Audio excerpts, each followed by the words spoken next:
हाय hello friends.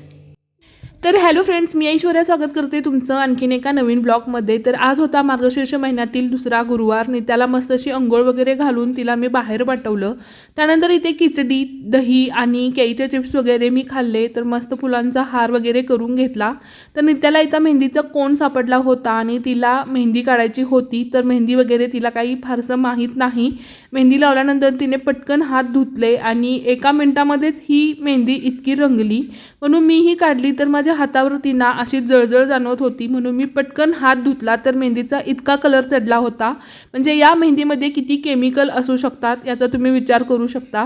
तर मस्त अशी मी पूजा वगैरे मांडली आणि नित्याचे बाबा ट्रिपसाठी जवळपास 17-18 दिवस तरी बाहेर होते. बाबा आल्यानंतर ती मस्त अशी बाबांना चिटकून बसली होती. तर या इथे मी पॉपकॉर्न बनवले होते. तर डीमार्टमध्ये ॲक्टिव्ह पॉपकॉर्नचे जे पाउचेस मिळतात त्याच्यापासूनच मी हे पॉपकॉर्न बनवलेले आहेत. तर मस्त लागतात चवीला. तर बाबांनी ना नित्यासाठी असे लाईट लागणारे शूज आणले होते आणि ती त्याच्यासोबतच एन्जॉय करत होती. भेटूया नेक्स्ट ब्लॉगमध्ये. चलो बाय.